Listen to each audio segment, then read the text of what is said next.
Assalamualaikum warahmatullahi wabarakatuh. Perkenalkan, nama saya Rasul Andrian Mulyawan, NIM 2206023 dari kelas A. Di sini saya akan menjawab soal dari tugas ke-5. Untuk soal yang pertama, jelaskan kelebihan dan kekurangan NFA dan DFA baik dari transisi pembacaan string dan implementasi modelnya.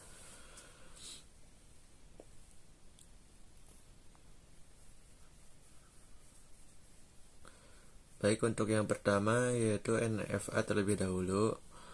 Untuk transisi, kelebihannya yaitu NFA memiliki kemampuan untuk memiliki beberapa transisi yang mungkin pada satu simbol input atau kondisi saat ini memungkinkan NFA untuk menggambarkan bahasa yang lebih kompleks dan lebih ekspresif dalam mengenali bahasa tertentu. Untuk kekurangannya, NFA memiliki transisi non-deterministik, yang berarti pada titik tertentu dalam waktu NFA mungkin memiliki beberapa opsi transisi yang berbeda. Ini dapat membingungkan dan memperlambat proses pengenalan bahasa, terutama jika ada banyak transisi non-deterministik. Konversi dari NFA ke DFA mungkin diperlukan dalam beberapa kasus. Lalu untuk pembacaan stringnya, kelebihannya yaitu NFA dapat membaca string dalam mode non-deterministik yang memungkinkan automaton untuk menjelajahi lebih banyak jalur dalam mencoba mengenali sebuah string. Ini dapat meningkatkan efisiensi dalam beberapa kasus, terutama ketika ada banyak transisi non-deterministik. Untuk kekurangannya yaitu proses pengenalan string bisa menjadi tidak deterministik dan memakan waktu lebih lama jika tidak ada langkah-langkah bijaksana untuk mengatasi transisi non-deterministik. Analisis kesalahan dalam pemahaman bahasa juga bisa menjadi lebih sulit. Selanjutnya, implementasi model. Kelebihannya yaitu implementasi NFA dalam perangkat lunak lebih sederhana daripada DFA dalam beberapa kasus, karena NFA memungkinkan lebih sedikit aturan transisi yang memungkinkan pengkodean lebih efisien. NFA lebih cocok untuk mengenali bahasa-bahasa yang kompleks dan tidak dapat dijelaskan oleh DFA. Untuk kekurangannya, transisi non-deterministik memerlukan manajemen lebih kompleks menggunakan dalam aplikasi praktis. NFA sering harus diubah menjadi DFA yang membutuhkan waktu dan sumber daya tambahan. Lalu untuk kelebihan dan kekurangan DFA atau Deterministic Finite Automaton, untuk transisinya, untuk kelebihan transisi, DFA memiliki transisi yang deterministik, yang berarti pada setiap simbol input dan kondisi saat ini hanya ada satu pilihan transisi yang benar. Ini membuat DFA lebih mudah dimengerti dan diimplementasikan. Untuk kekurangannya, kelemahan DFA adalah keterbatasan dalam mengenali bahasa-bahasa yang lebih kompleks atau bahasa yang mengandung kondisi-kondisi non-deterministik.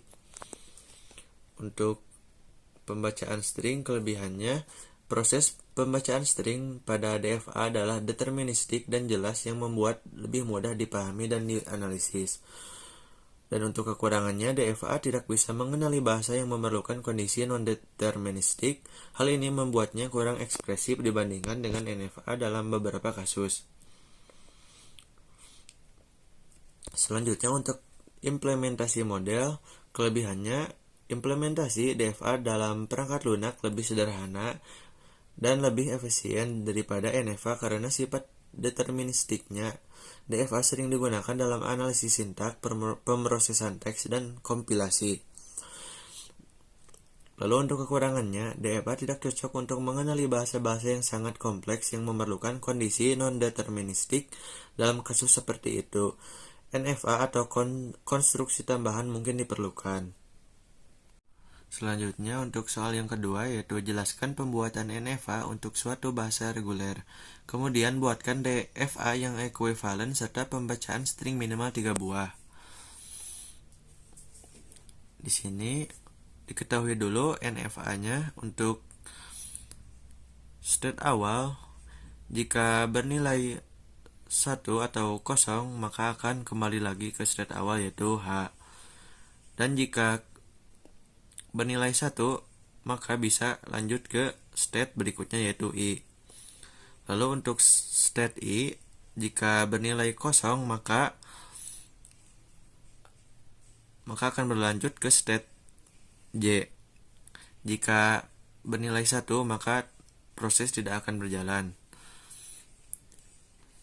Lalu dari J, jika 0 atau 1, maka akan mengulang kembali ke J lagi. Lalu berikutnya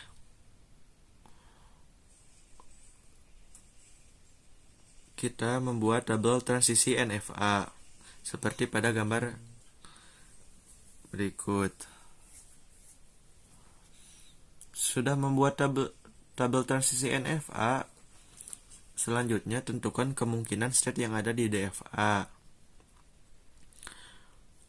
Lalu buat double transisi DFA seperti pada gambar berikut dan buat diagram state DFA.